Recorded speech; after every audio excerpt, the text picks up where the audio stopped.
Across the oceans of the globe, the navies of the superpowers conduct a relentless hunt for each other's submarines. Every day, ships and aircraft with high-technology sensors probe the ocean's depth for the elusive submarine. It is not difficult to understand why. A single ballistic missile submarine carries nuclear-tipped missiles with firepower equivalent to every weapon used in World War II. In the event of a war, a ballistic missile submarine could single-handedly devastate nearly every large city of either the United States or the Soviet Union. In this program, Video Ordnance will take a look at both attack submarines and missile submarines, how they operate, and the sophisticated tools that hunt them.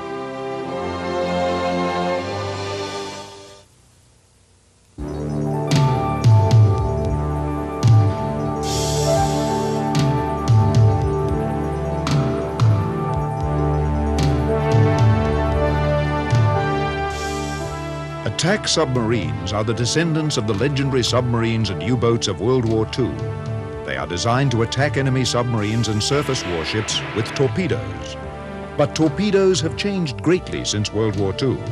Submarines used to have to fire 3 or 4 torpedoes at a target to have a good chance of hitting it. But modern torpedoes are guided. Even in the unlikely case of missing on their first pass, they can be steered back to attack again and again.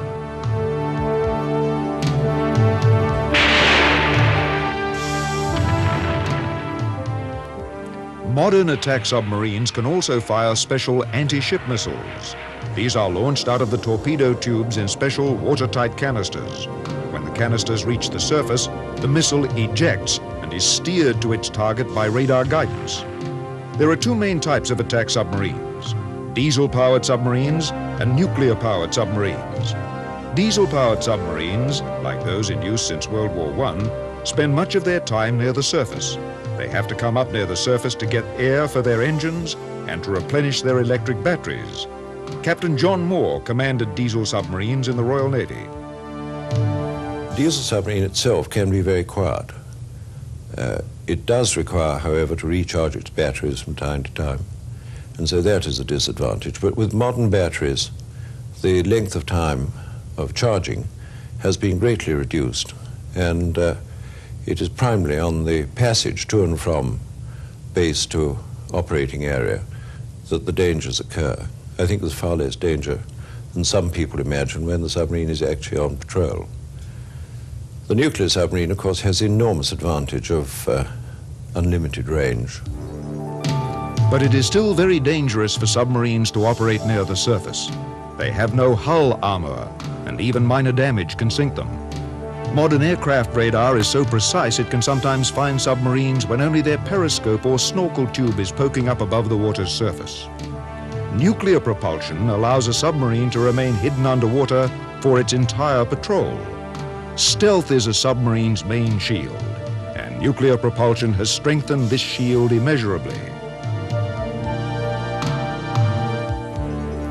Dr. Norman Friedman, a consultant to the U.S. Navy and noted author on submarine development, describes the limitations of the diesel submarine and the advantages of nuclear propulsion. The main difference is in the sustained speed. If you read in a reference book about some submarine making, say, 20 knots underwater, what you're really learning about is a short burst speed for a diesel sub. He's operating on batteries. He's using up most of his battery power in one fast shot, say for half hour, an hour, even 15 minutes in some cases.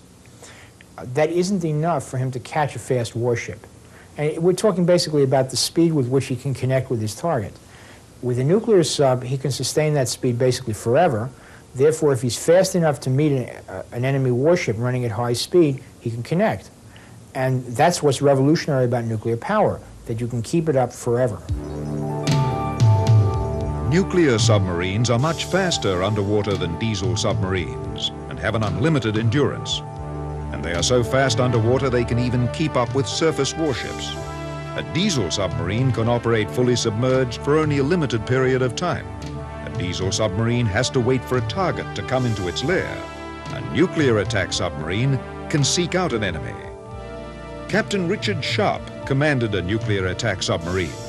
He compares diesel submarines to nuclear submarines. The comparison has been made between the Model T Ford and the Rolls-Royce, and I think that perhaps is overstating the case. But the essential limitation of the diesel submarine has always been that its target had to come to it. It was put in a fairly static area, and then whether it was in the anti-submarine or the anti-shipping row, the target would have to come to it. And once the target had gone past, the potential target had gone past, then that was the end of the engagement. The nuclear, of course, can pick and choose the time of his engaging his target, and if he misses the first time, can go around again. So the entire, I suppose the right word for it is the initiative, has passed entirely now to the nuclear submarine.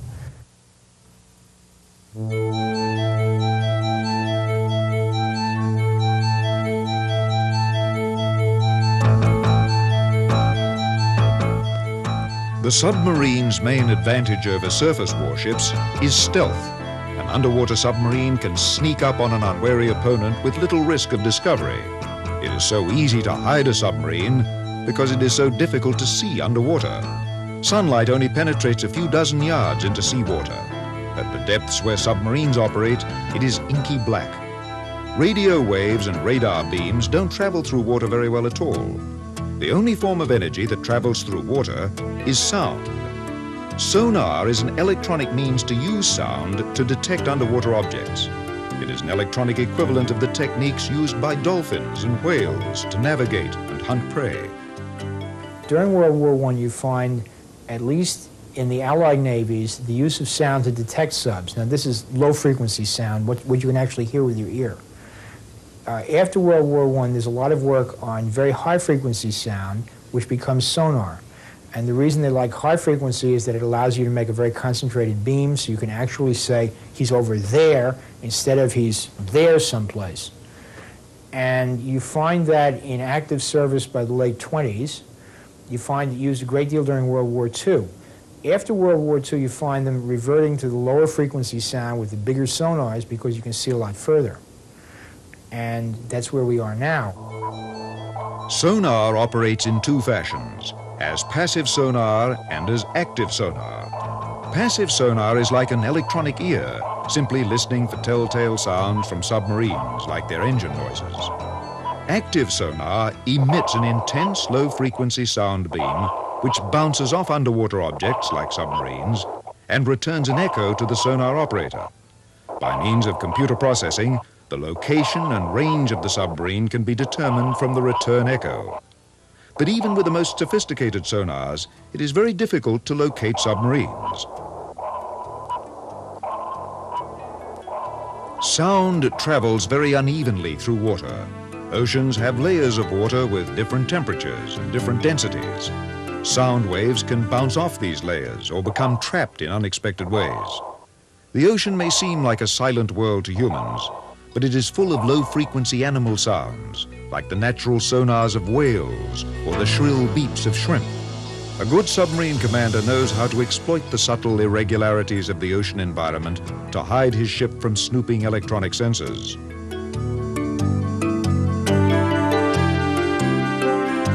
The World War II submarine relied on its periscope to find and attack ships. Modern submarines still have periscopes, but they have come to rely on sonars as their main means of sensing the ocean world around them. The modern attack submarine has a large sonar fitted in its bow. This allows it to locate not only surface warships, but other submarines as well. I think you rely on sonar to provide you with your information. A periscope has a very limited range, and it's possibly of use as a means of identifying a surface target. But if it's an anti-submarine thing, of course, it is quite useless. It's valuable, I think, if you're close in shore, but normally I think you would run your attack primarily on your sonar information with very little recourse to the periscope.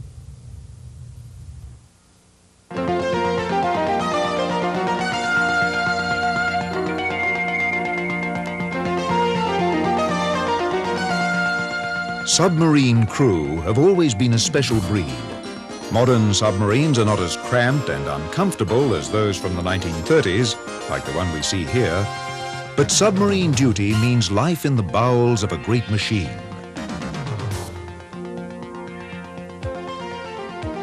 Nearly a third of the submarine is taken up by the engine and other propulsion systems. The submarine is controlled from the bridge area under the sail. This is where the steering controls, periscope, and navigation equipment is located. Unlike a surface warship, a submarine operates in a three-dimensional world. Its steering controls are more like those of an airplane than a surface ship's. But there are no windows. The submarine's only contact with the dark sea outside is its array of electronic sensors and navigation equipment. Traditionally, the submarine had its torpedo tubes located in front of the submarine, but modern submarines have their sonar located there, so the torpedo tubes are now often located at the sides. On missile submarines, the missile tubes take up the entire center section of the submarine. Life in a submarine is very different than on a surface ship. Since the advent of nuclear propulsion, nearly the whole patrol is spent underwater. Attack submarine patrols are often short, only a few weeks. But missile submarines go off on patrols of 2 months or more, their crew seeing only the insides of their cramped submarine. Without the reminder of the sun's dawn, daily life on a submarine has its own rhythm. On American subs, the crewmen live an 18-hour cycle, 6 hours of work and 12 hours off. Submarine crew are all volunteers. They require a combination of high technical skills to operate their sophisticated equipment and an even disposition to exist in such a stress-filled environment.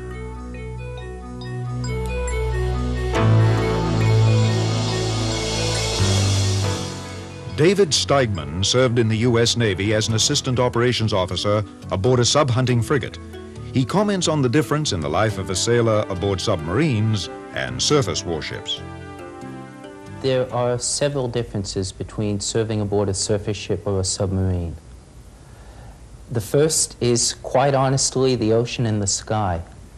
Even if you're working in a ship's office or a boiler room aboard a surface ship, you can come out at some point and see the stars, see the ocean, see the sky, the broad horizon and a perspective. A submarine is a narrow steel tube. Another key difference is seasickness and ability to stay healthy. Submarines, once they're down deep, are very stable, very calm. There are several laws to draw people into the submarine service. One is the pride of being in an elite unit. Submariners in most Western navies are volunteers. They have to want to go where they are. There is a rigorous selection process, a 3 to 6 month training process. In the case of some officers, it might be 2 years before one joins one's first submarine.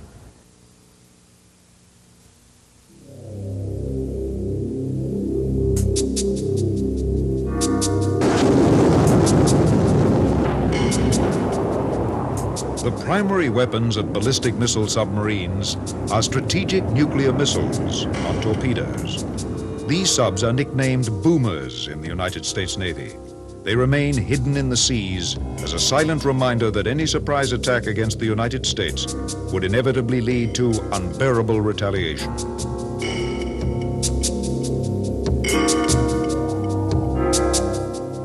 For an American, a ballistic missile submarine is something that provides a secure deterrent. The Russians find it very difficult to sink. Therefore, we have something the Russians can't be sure of eliminating early in a war.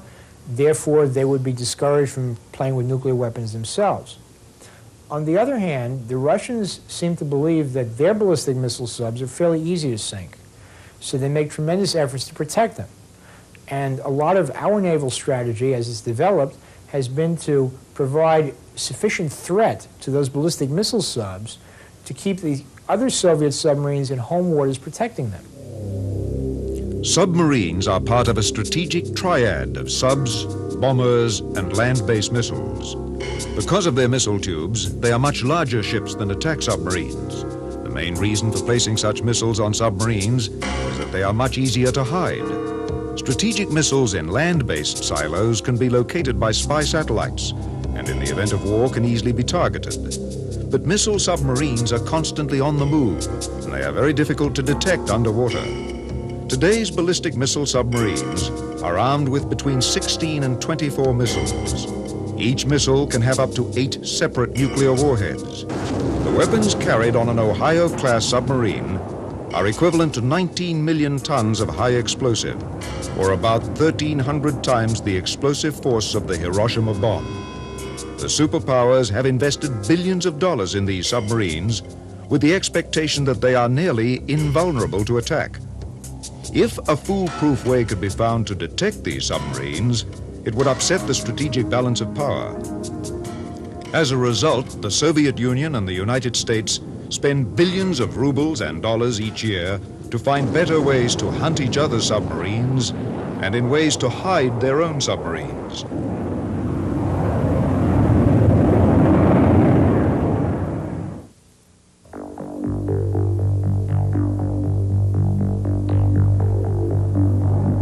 A submarine's enemies include aircraft and surface ships, but the most dangerous enemies of submarines are other submarines. Far and away, the submarine is the most effective member of the anti-submarine team. It is the only platform that can match the other man at his own game, that can outguess the other man, that can think in the same way as the other man, and indeed has the equipment and the 24-hour-a-day mentality, which of course is so essential in the modern undersea warfare battle. You simply cannot fly out there, do your thing, and come back again. It just isn't like that. It's a very slow attrition, and the submarine is best at that. But without being chauvinistic, they all do have a part to play. There's no question about that. And given some circumstances, a surface ship or an aircraft unquestionably does have the edge, but not in most. Aircraft and surface ships also pose a threat. Surface warships have a number of weapons at their disposal to attack submarines. Until the Second World War, the main anti-submarine weapon was the depth charge. But today it is the torpedo, or torpedo-carrying missile.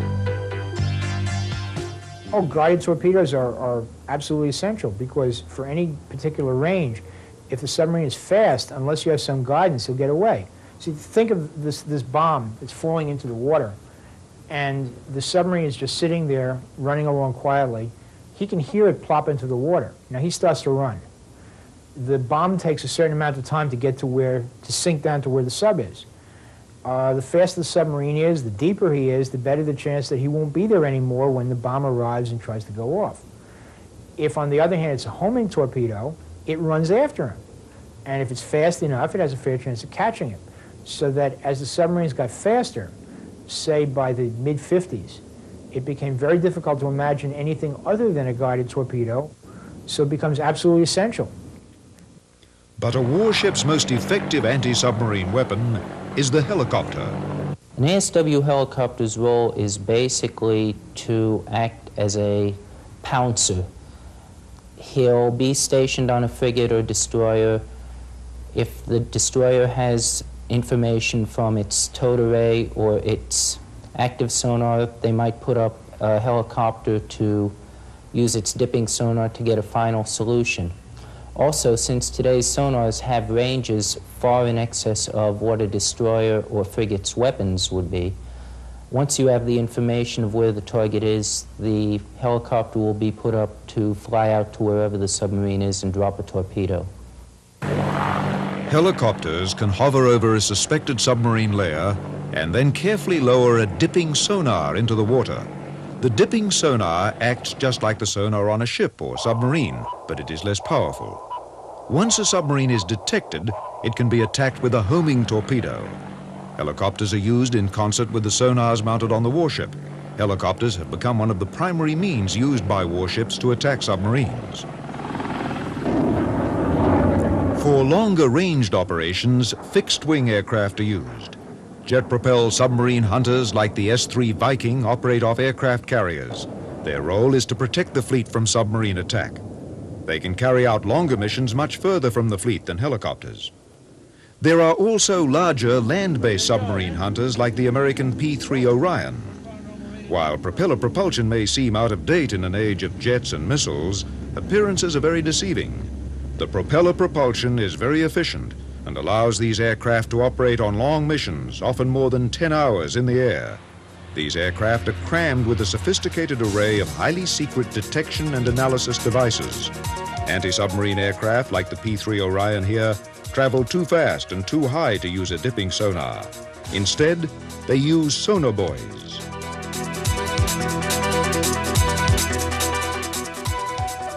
Sonar buoys are miniature sonar systems with a small float that can be dropped from an airplane. They contain small radios that transmit sounds back to the computer on the airplane. An anti-submarine aircraft lays a small pattern of these miniature sonar ears into the water, and the airplane's computer can triangulate the location of the submarine from the direction of its sound. These aircraft also carry a special type of metal detector in their tails, called a MAD boom, for magnetic anomaly detector. This detector helps to precisely locate the submarine by sensing the infinitesimal electromagnetic field of its metal hull. The most secret submarine hunting systems are the ocean floor devices like the American SOSUS. The SOSUS is a chain of sonar devices laid along the seabed of the Atlantic and Pacific Oceans. It forms a barrier which Soviet submarines must pass through to enter the Atlantic. When they do, the SOSUS electronic ears pick up their passage.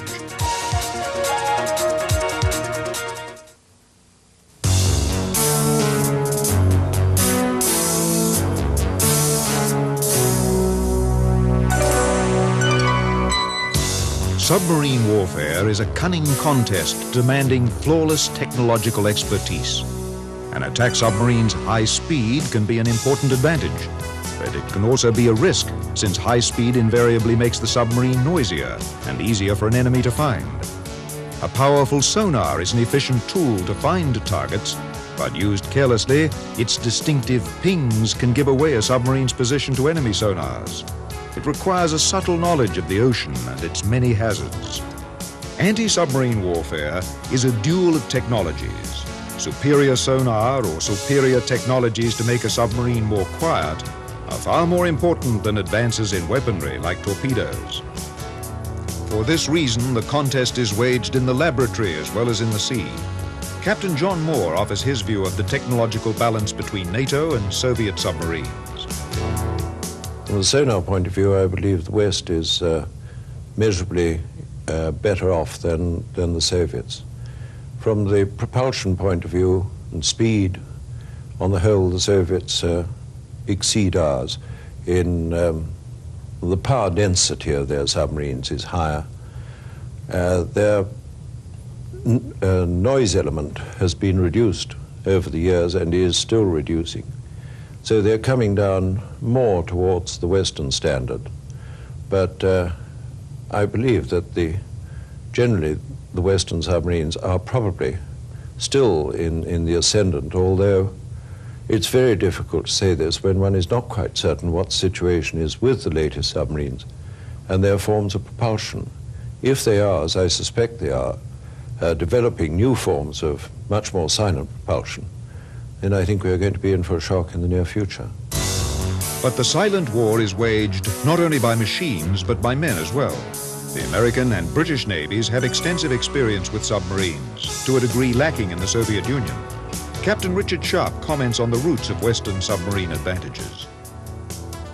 It's a very dangerous concept, this idea that because we appear to have some sort of edge in technical terms, and by that he's usually meant sonar performance, that therefore we automatically have an overall superiority. I think there is an overall superiority, but it is far more in terms of the quality of the men and of the training they get. The technological race continues. As one group of engineers seeks to make the submarine visible to its hunters, Another group seeks to give the submarine new ways to hide from the prying ears of electronic sensors. While this scientific race goes on, the real contest continues in the ocean depths. At this very moment, the crews of 100 submarines continue their relentless hunt, hoping that the orders never come for them to unleash their deadly cargoes.